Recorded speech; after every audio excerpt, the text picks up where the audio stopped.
bëgg nañ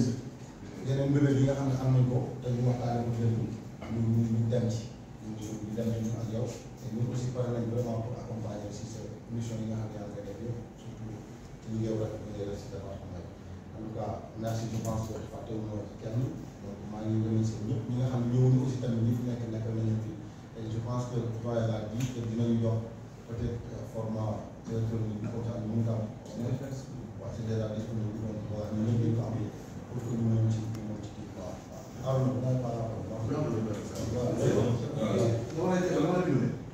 président dafa wax ne Mor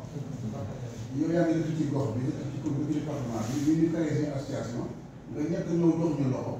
da nga xam ne ay góor lañu ñu toll di def lu ñu mën ci yow mooy wax sant rek da ngay defal surprise yooyu di tax loo def di waaye nag ñun am nañ droit ñu tam def ci li xool li war naa leen yéen ñëpp vraiment di am mbégte si ñaari fan yi nga xam ne partagé nañ ko également ak yéen j'étais aujourd'hui vraiment être là donc toute la session donc it pour wan ne li ngeen def dafa am solo session bi dafa amoon solo vraiment si biir organisation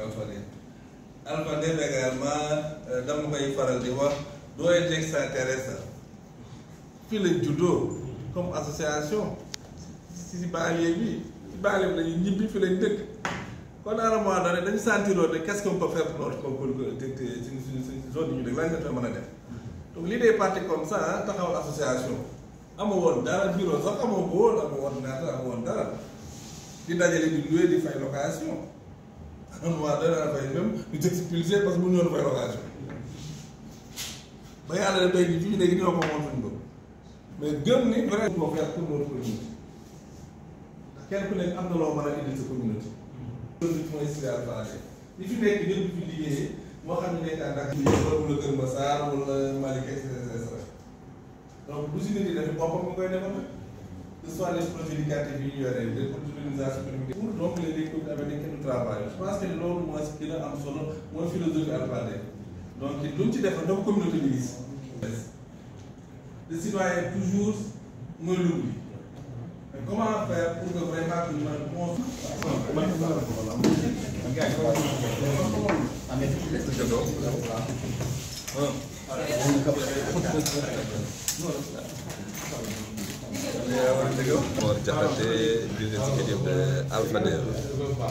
Pendant 2 jours, vous recevez des journalistes à votre locaux. Quel est l'objectif de cette rencontre?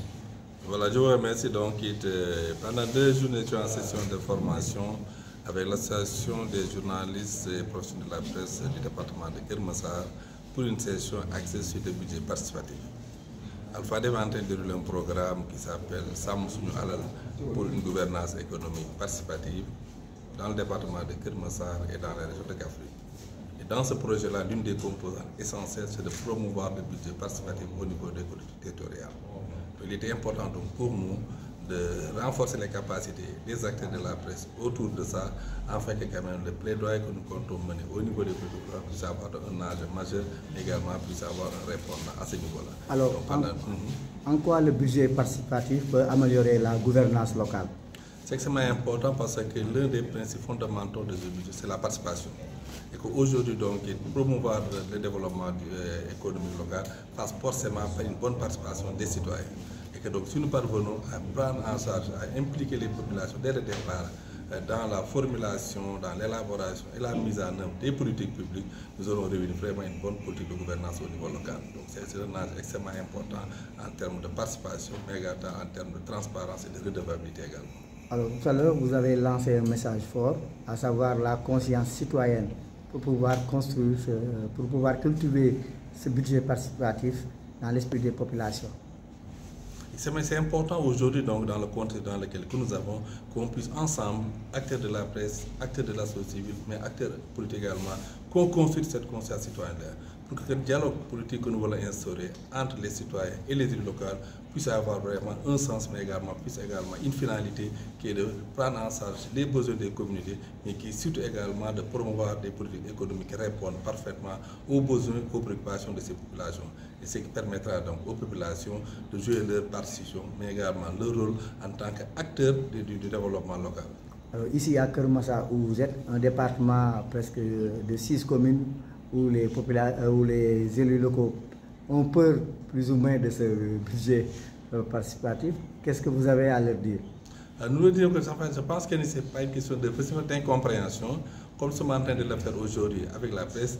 Continuons le processus d'information et de sensibilisation de ces acteurs politiques-là, les élus locaux, sur donc les enjeux, mais sur également l'opportunité que constitue le budget participatif. Et je pense que c'est avec vous, si nous parvenons à réussir donc cette campagne d'information et de sensibilisation-là, mais également nous parvenons donc à adhérer de ces élus-là autour donc de ce principe-là. Mais nous sommes également de planifier des formations, des sessions de formation avec donc les élus locaux, donc le cadre de concertation des femmes élues de Keur Massar, donc qui sont en train de préparer une session de formation. Et donc c'est un défi sur lequel également nous comptons nous appuyer pour que quand même les maires puissent avoir plus de réception, soit plus réceptifs donc par rapport donc, à ce budget participatif-là, mais surtout également en termes de participation citoyenne. Dans les actions que vous menez, vous avez un programme comme c'est quoi? Bon, le programme s'articule autour de la formation. On a un programme qui va vraiment renforcer les capacités des organisations de la société civile, des organisations de femmes, des jeunes, donc autour de la participation citoyenne, autour de l'élaboration et de la mise en œuvre des politiques publiques. Donc ça, c'est un élément extrêmement important. L'autre aspect également, c'est la mise en place des mécanismes communautaires de participation. Ce qu'on appelle dans le projet les Pencum Koom, ça s'appelle des cadres de concertation, ça s'appelle des conseils de quartier. Nous voulons que ces mécanismes-là soient renforcés, soient redynamisés pour leur permettre de jouer pleinement leur rôle en tant qu'espace d'expression des citoyens. Donc ça, c'est les actions sur lesquelles donc, le projet va travailler avec un important volet d'information, de sensibilisation, de missions éducatives autour de ces problématiques-là, de campagnes donc, de mobilisation sociale également. Donc c'est tout un paquet d'activités qui sont prévues dans le cadre de la mise en œuvre de ce projet. ci wolof ñëw solo lël bi li ko waral.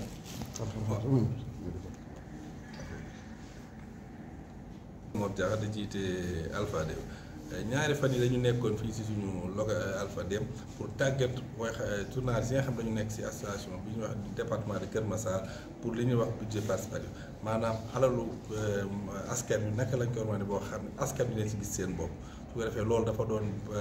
tey ji jëmuwaay bu am solo si yorinu askan wi ndax alal yi nga xam ne mooy doxal koomu dëkk bi mooy doxal ko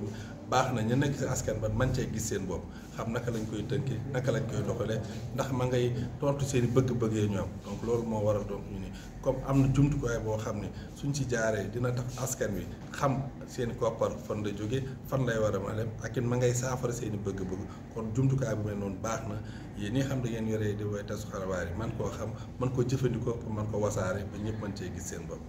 loolu la mën a améliorer justement ci yorinu commune ak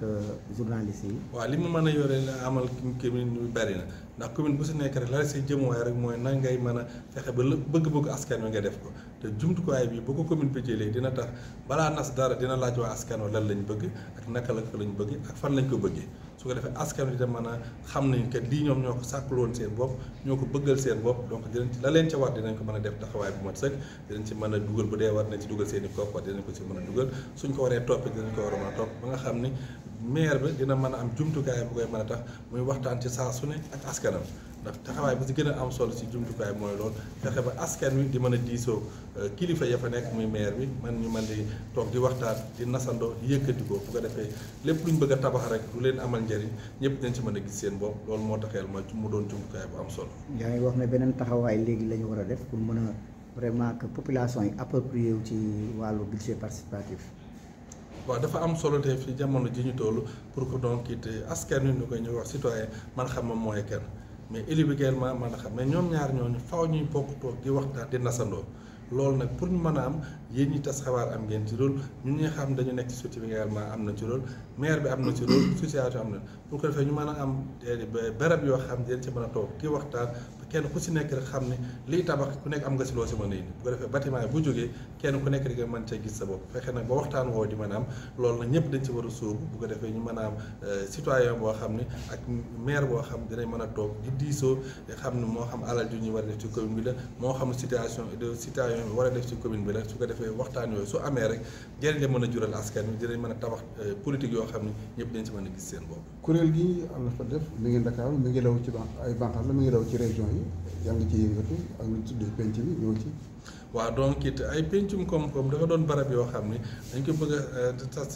si quartier yi léeg-léeg mën nañ ko tuddee conseil de quartier ci wàllu nasaraan mais li ko tax a jóore du leen rek mën a dajale benn gox pour ñu am barab boo xam ne suñu bëggee waxtaan lu lay nittee dinañ fi mën a toog waxtaan suñu bëggee jàng seen kàllaama réew maanaam mu def alphabétisation dinañ ko def suñu bëggee diisoo loo xam ne vraiment lu leen amal njëriñ dañ si mën a toog di ko waxtaane loolu donc taxawal nañ ko fii si Kër Massar mais également si région de Kaffrine dinañ fa am muy Mbirkilaan muy Koungheul muy Malem Hodar ak commune de Kaffrine également donc ay barab loo xam ne dañ bëgg rek askan wi am foo xam ne saa ñu bëggee waxtaane rek dañ fa mën a toog waxtaan fa loo xam ne lu leen di amal njëriñ lay doon mais loolu tax kilifa ya dinañ mën a am bu ñu leen soxlaa dinañ xam fu ñu leen mën a fekk mën a waxtaan ñu mën a diisoo ak ñoom.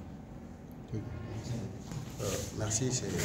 Cheikh Sidi Ndiaye dit Awadi, président de l'association des journalistes du département de Keur Massar. Pendant 2 jours, vous avez mis les membres de l'association ici à la société. Pourquoi? Bon, comme vous le savez, nous sommes des journalistes et voilà, nous devons être dérivés. Et comme Marc a lancé un programme qui s'appelle Samson Awel, on a proposé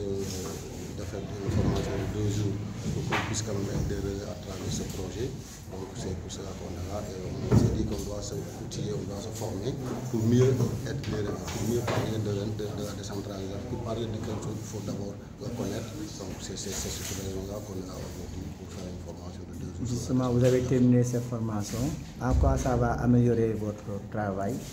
Oui, ça va améliorer beaucoup de choses dans notre travail parce que vous savez, nous tous, nous sommes issus des communes et à partir de cette formation, on pourra retourner là-bas et on va discuter avec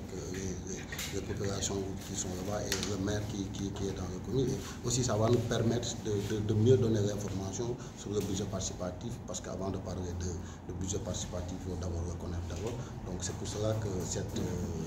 rencontre est venue à son heure. Comme nous le constatons, nous sommes pratiquement à la 3e trimestre de l'année. Bientôt, il y aura aussi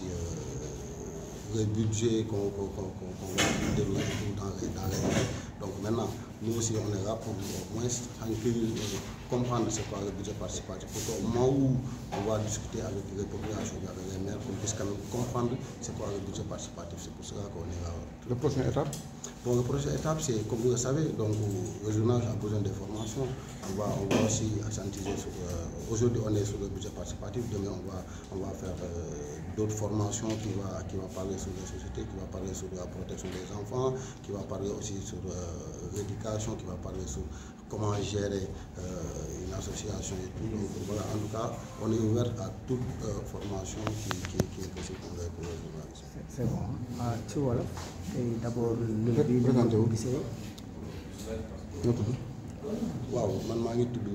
Cheikh Sidi Ndiaye ñu may wax Awadi nekk président association des journalistes et professionnels du département de Keur Massar. léegi leen nga sa mbokk yi taskatu xibaar yaay leen jiite fii ci béréb bi lan moo waral ñaari fan yi. waaw li ko waral comme ni nga ko xamee ñun ñëpp Alpha dafa lancé benn programme bu tudd Sàmm Sunu Alal. Sàmm Sunu Alal bu nekk projet boo xam ne vraiment dafa ñëw ci waxtu ñun ñu nekk ay taskatu xibaar war a nekk ñi nga xam ne ñun ñoo war a jël xibaar yi war ko tas ci askan bi et bu ñu waree tas xibaar nag ci askan bi dafa war a fekk ñu xam xibaar yi ñuy tas mooy lan moo tax Alpha ba ñu ñëwee sàkku ci moom pour ñu def formation bi donc mu defal ñu formation ñaari fan yoo xam ne dinañ mën a au moins comprendre lan mooy budget participatif et nga xam ne suba bu ñu demee di wax ak maire bi wala di wax ak population bi si budget participatif ñu mën ko comprendre ñun d'abord ba nga xam ne suñu waxee kenn duñu mën a démentir et loolu moom dama jàpp ne c'est important donc loolu moom moo waral tey ñu ñëw fii def loolu ñaari fan pour mën a xool xalaataat ñu mën ñu tàggat ci nga xam ne moom mooy budget participatif na la ko askan bi war a approprier na la ko maire bi war a tasee ñun tam na lañ war a mën a jëlee xibaar boobu ba war ko mën a tas ci askan jàngeen bu baax kon léegi nag njëriñ bi si lan la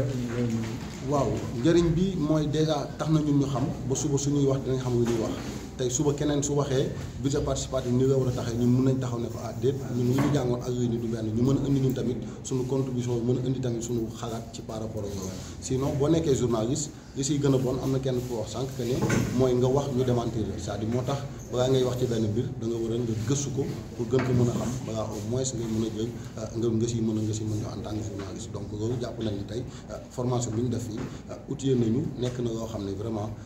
gis nañ ci suñu bopp te jàng nañ ci lu bëri loo xam ne peut-être ñu si bëri xamuñu ko woon ci biir budget participatif xamuñu woon na lañ ko doon taxawee ak na lañ ko doon defee et tey génn nañ ci benn formation 2 jours boo xam ne c'est-à-dire dinañ permettre ñu gën a mën a xam loolu noonu moom mooy lan et suba bu ñuy wax dinañ mën a gën a comprendre lan la ñuy wax ñu doon ak ki ñu koy wax ak kan.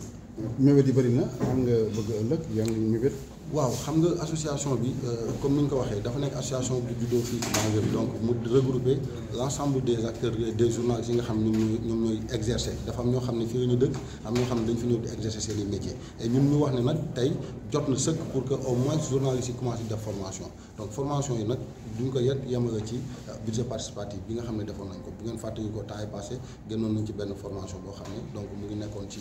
li nga xam ne moom mooy gestion environnement et tout donc tey ñu nekk di def budget participatif et incha allah rek du yàgg dara dinañ demaat ci yeneen formation yoo xam ne bëgg nañ ko def ak association pour que journalistes yi mën a outillé wu ba nga xam ne bépp domaine parce que souvent dañuy wax naan journaliste ñi dañuy spécialisé wu ci économie ñi spécialisé ci environnement et tout mais nag même boo spécialisé wu ci benn domaine mais war nga mën a xam yeneen domaines yi nga xam ne donc suba di nga ci dem def interview wala dinañ mën a laaj question nga mën ci répondre wala nga mën a poser question te doo si am benn kii day fekk jàngoo nga xam ko comme tey li nga xam ne am nañu maîtrise tey jii nii ci li nga xam ne moom mooy budget participatif nan la war a tëddee.